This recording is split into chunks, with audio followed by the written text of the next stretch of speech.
"Excuse me, are you familiar with telephone scam?" asked the bank employee, his face stern. It seems he is concerned about fraud, probably because I, an elderly person, want to withdraw a large sum of money. His sense of justice is appreciated, but it has left me a bit troubled. No matter how much I insist that it's not fraud and I need the money for work, he simply won't listen. Finally, he even says, "I'm terribly sorry, but as per the manager's decision, from today onwards, we cannot serve elderly customers." He has made up his mind that elderly people are susceptible to scams. All this while, my wife silently observed his behavior. Her patience finally wore thin, and she began to laugh mischievously. "Hey, you there, could you contact the manager for me? My name is James, and I'm 66 years old. I retired a few years ago and now live in New York City with my wife, Sarah. Since retiring, I've been enjoying my second life. Some days I volunteer to ensure the safety of elementary school children, and other days I help at events in town. I'm also registered with a seniors employment agency and take on simple tasks when I have time. It's been a fulfilling life every day. Well, I'm off then. Take care." My wife, clad in her light pink jacket, headed out. She is still a career woman, working hard every day. She seems busy every day, but despite that, she appears content with her fulfilling life. Our conversations often reveal how much she enjoys her work. Lately, listening to her work stories during dinner or on weekends has become one of my joys. I handle the household chores since she's busy with her job. Cooking, laundry, cleaning tasks I rarely did while working, leading to initial failures, but I've grown accustomed to them now. At first, I truly appreciated the hard work of housewives. By the way, we have a son and a daughter, both of whom have their own families now. Thankfully, they've blessed us with grandchildren, and I've proudly become a grandfather. They live a bit away but often visit us with their children, much to my delight. Having ample time with my adorable grandchildren who run up to me shouting "Grandpa" is truly healing. Recently, I've found a new hobby. With free time on my hands, I've started a small garden in our backyard. Tending to a home garden like this, you'd be surprised at how many different types of vegetables you can harvest. This sense of accomplishment from harvesting what you've grown yourself is more satisfying than one could imagine. But there's one problem. We often harvest more than we can eat, just the two of us. For now, I'm thinking of making dried vegetables this week. Hopefully, it will turn out well. So, that's how we, having both time and financial freedom, live happily, pursuing our interests. Then, one day, we had an errand at the bank and decided to go together. The nearest branch, just a 10-minute walk from our house, seemed like a nice walk for both of us. However, a few minutes into our walk, we noticed the bank looked somewhat dim. As we got closer, we saw that it was closed with shutters down. It seems they are undergoing renovations. Unfortunately, this meant the bank was closed for the day. "Oh, it's closed," Sarah said, looking up at the notice. "It seems so, but we need to go today. Guess we have no choice but to head to the next town." "That's true, let's do that. How about we dine out too? It's nice to have such days once in a while." Just the two of us, we decided to eat out and visit a bank branch we don't usually go to. The other bank branch we arrived at was extremely crowded, possibly because the nearby branch was closed. All the employees at the counter seemed very busy. "Wow, it's really busy here. Yeah, let's get a ticket from the machine." We approached the ticket machine where a young, seemingly new bank employee was standing. "Excuse me." As we approached the ticket machine, a young bank employee, Ryan, asked, "Excuse me, how can I assist you today?" His name tag read Ryan. "I'm here to withdraw some money." Understood. For withdrawals, you can use the ATM over there, Ryan politely suggested. However, the amount I needed to withdraw exceeded the ATM limit. I explained this to Ryan, saying, I need a substantial amount, so I would like to use the counter service, please. Upon hearing this, Ryan's expression changed. Sir, are you sure you need all that money today? I apologize for asking, but are you aware of telephone scam? Ryan asked, looking concerned. He must be worried about me. As a bank employee, his sense of justice must have prompted him to ask. Grateful for his concern, I assured him, it's for work, so it's not fraud. But Ryan wasn't convinced. Perhaps you should reconsider. Are you sure there's no mistake? Eventually, he even said, I find it hard to believe that an elderly person needs such a large amount of money. He seemed utterly convinced it was a scam. Despite my explanations, he adamantly refused to process our request. However, we had our reasons too. We genuinely needed the money for legitimate purposes. Having made the extra effort to come here, we couldn't just back down. After a circular argument, Ryan sighed deeply, realizing we wouldn't give up. Then he said something unexpected. I'm terribly sorry, but as of now, the manager has decided that we cannot serve elderly customers. To our disbelief, he was arbitrarily trying to force us out. My wife and I exchanged looks of shock. Behind us, a line of other customers had formed, including some elderly people. They all looked somewhat anxious. I asked again, what exactly do you mean by that? But Ryan firmly repeated, elderly customers cannot be served. His sense of justice now felt oppressive. Suddenly, my wife let out an ominous laugh. This wasn't good. While a puzzled Ryan looked at her, I held my head in my hands. I knew that when my wife laughed like this, she was seriously angry. Deciding Ryan was getting nowhere, she approached another employee. Excuse me, you there, with the pink tie, could you contact the branch manager for me? Ask him to come to the president's office. My wife called over the bank employee with the pink tie. It was clear that the man with the pink tie was quite senior and held some position of authority. He surveyed the room with a stern gaze. Seeing my wife, his expression turned pale. Understood, Mrs. Thompson, he exclaimed.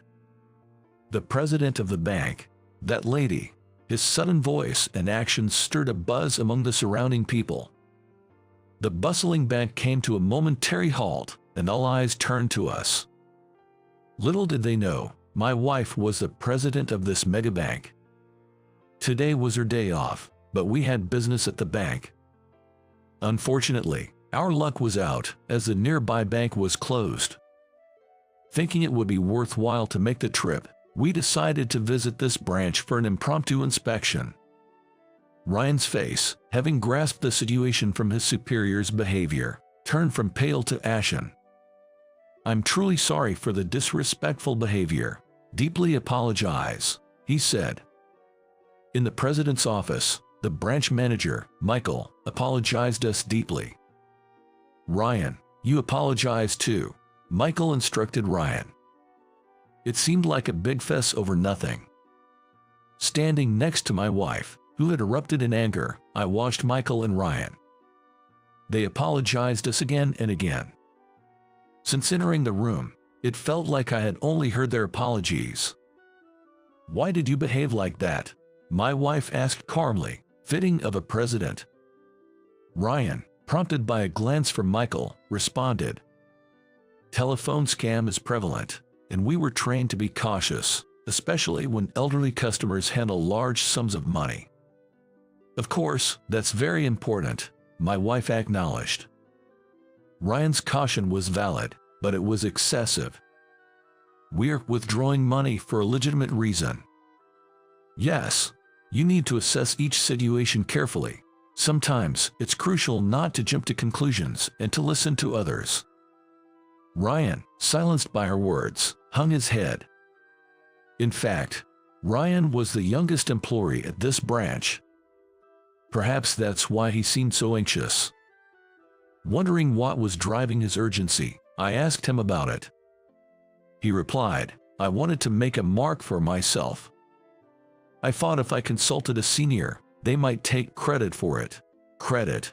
I thought if I could prevent a scam, I'd be praised and maybe even awarded," he said, smiling innocently. We were all taken aback by his reasoning. I couldn't believe he was so worked up for such a reason. His unexpected answer deflated the tension. You can't let your vanity or self-satisfaction cause discomfort to customers. Even if you suspect fraud, you must explain it in a way that doesn't upset them. "You were too forceful," my wife explained. Yet, Ryan still seemed somewhat discontented. But this incident turned out to be a fortunate case since we, the insiders, were the victims. If other elderly customers had been treated this way, it could have led to serious damage.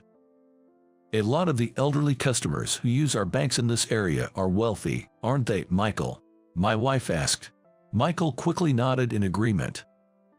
If they get offended and stop their transactions, do you know the consequences? The bank could suffer losses big enough to cause a shutdown, she explained, and Ryan finally seemed to understand.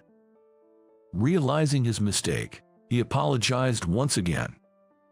My wife nodded quietly in acknowledgement. She then said, "Not just him, all the staff need re-education," and stood up to leave. "Understood. I'm very sorry," Michael replied, his complexion slightly better than before. It seemed like the issue was resolved. Phew, that turned into quite a scene. Now to quickly finish our business and have dinner. That's what I was thinking. At that moment, I believed everything was settled. The four of us left the president's office together. We headed inside the bank to complete our original task. "So, you're here for a withdrawal, correct?" Instead of a regular bank employee, Michael personally attended to us. Ryan, learning proper conduct, observed Michael closely. "Yes, please proceed with the withdrawal," I was about to say, when suddenly, bang! A loud noise echoed through the bank. Rushing to see where it came from, I saw three people wearing ski masks. One of them had raised a gun towards the ceiling. The noise could have been from that gunshot. Then one of the masked men started threatening a female bank employee, "Hand over the money," holding a survival knife. Startled by the sudden event, Michael collapsed. And Ryan turned pale with fear. A bank robbery. While I felt the urge to panic, I tried to stay calm. Looking again at the ceiling, where the gunshot supposedly hit. It was oddly undamaged. So, it was a bluff. I whispered to my wife, "It's okay, that's a toy gun. The barrel is blocked. There's no hole in the ceiling." She nodded slightly after looking up. "Hey, you, if you resist, we'll shoot. Follow our orders. Leave your cell phones here and gather together." The employees and customers were herded into one spot, with their cell phones being confiscated. "Who's the manager of this store?" the robber bellowed.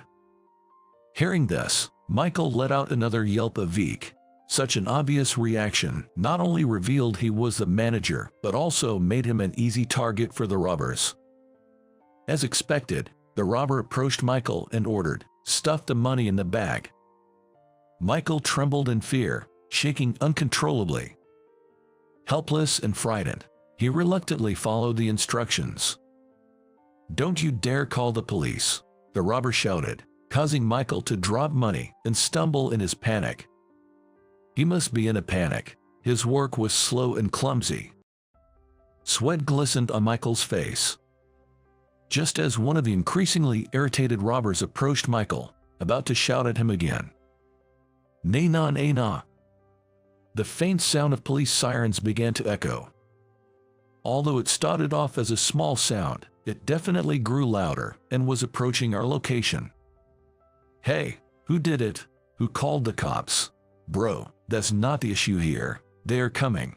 The robbers panicked upon realizing the police had been called. Damn it. Change of plan. Close all the doors and windows. Hey, you. Lower the shutter. The robber ordered Michael. With trembling hands, Michael pressed the lock button. They decided to change their plan and barricade themselves inside the bank. I quickly scanned the hostages. There were a few elderly people, some young women, and only a child about 2 years old. There are no young men with physical strength. Arrange a vehicle for escape. The robber commanded the police using a megaphone. But the police couldn't easily agree to such demands. The police, being careful not to harm the hostages, started negotiations by saying, "Release the hostages first." The negotiations were tough, with neither side giving in. "Mommy, I don't want to be here anymore. I want to go home." A 2-year-old child started fussing. Hungry, scared, the little girl who had been quietly enduring finally reached her limit. "Hey, shut that kid up," the leader yelled, approaching the mother and daughter. Then the man pointed the gun at the mother and daughter. While it was actually a toy, the terror it instilled in those unaware was considerable. The mother, completely terrified, held her child protectively and apologized.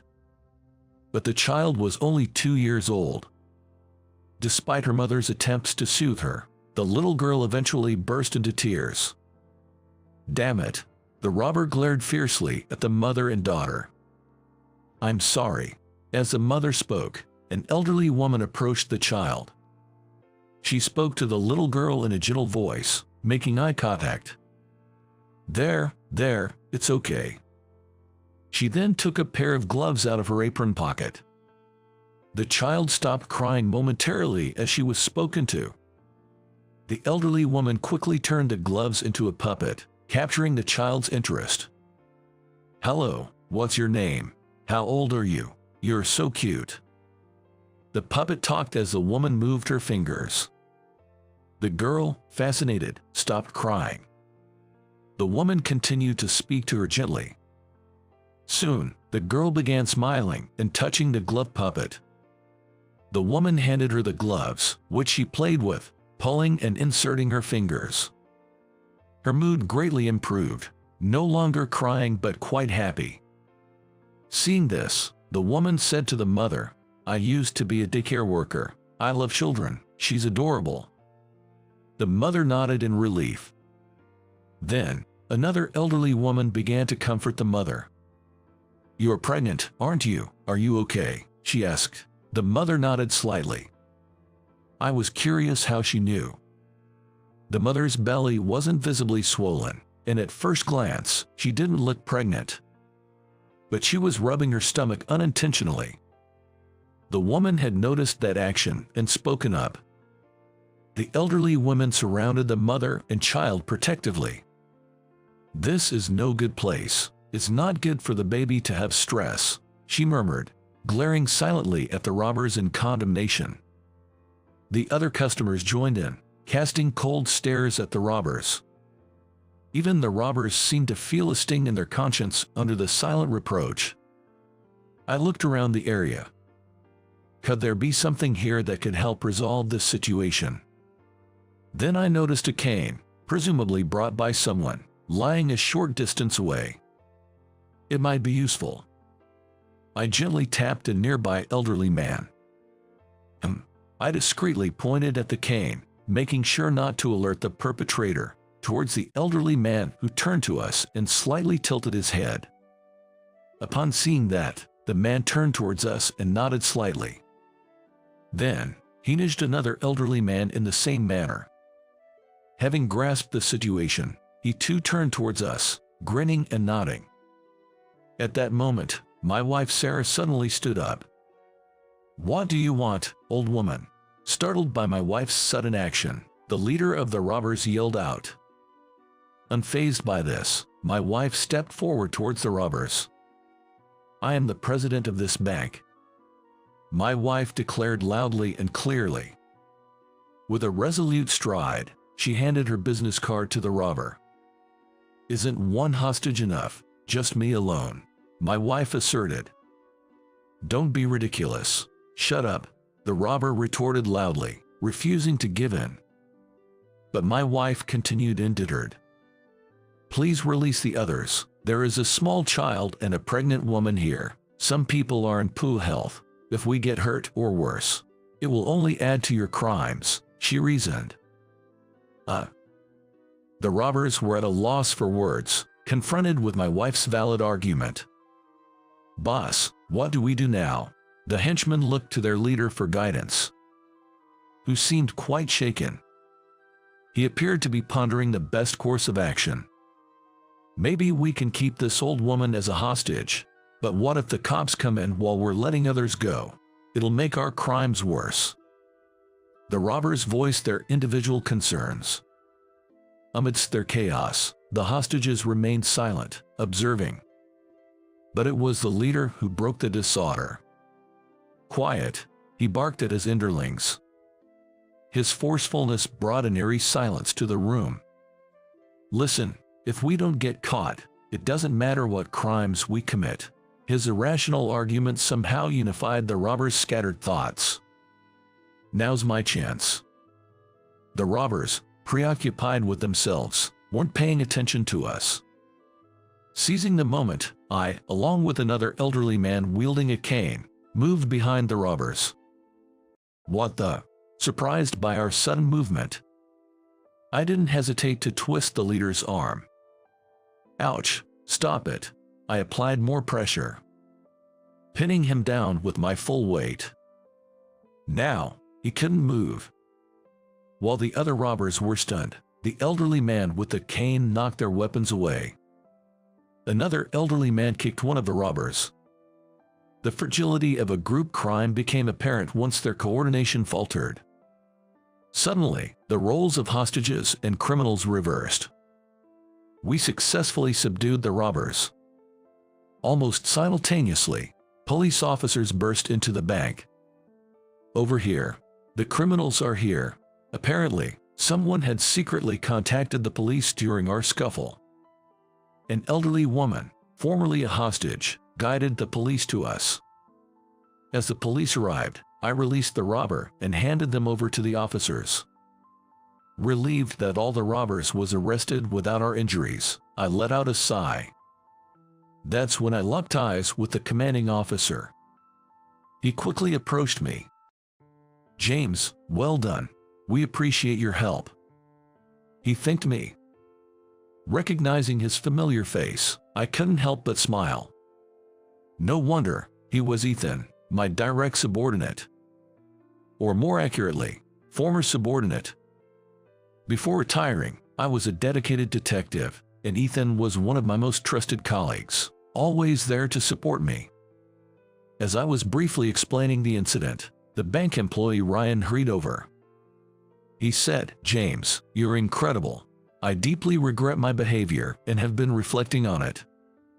His rapid speech and bright eyes conveyed his admiration. No, it was because everyone bravely stood up to them, I responded. Yes, that's true. Everyone was amazing. I couldn't do anything, Ryan said, seemingly downcast. Seeing this, Ethan chuckled a bit. The people in this area are also spirited, especially the elderly. It's reassuring for us and the police, he remarked. Indeed, the locals here are very energetic. The two men who helped me subdue the robbers were masters of martial arts. Since retiring, I often saw them volunteering at crime prevention workshops and neighborhood patrols. Even in my view, they were as physically fit as young people. And my wife Sarah, she's skilled in self-defense. She was confident she could handle the situation even if the robber attacked. To me, as her husband, this confidence is a bit worrying, but she is a president, a woman with many responsibilities. She's undoubtedly strong in both body and mind. Oh, right. Ethan suddenly said. Michael, he's quite capable too. He quickly contacted the police and then pretended to be scared to buy time. Thanks to him, we could arrive before any casualties occurred. he explained. Indeed, Michael, who kept yelping in fear with Zeke, was actually a strategist all along. I was impressed. The bank staff must be well trained to act so promptly in such situations. It's commendable for a corporation, Ethan remarked, smiling gently. Hearing the bank being praised felt like a compliment to Sarah, the president. Ryan thought of the elderly in this town, reminding him of his grandparents. Both are quite old and frail. That's why he had a strong feeling that he needs to protect the elderly. It was the same with telephone scam. He wanted to prevent it at all costs. However, today's events were an eye-opener. These people were all full of life, and Ryan, who had been paralyzed with fear, ended up being the one protected. The reality of the situation and his own inability to do anything. He felt a sort of shock at these revelations.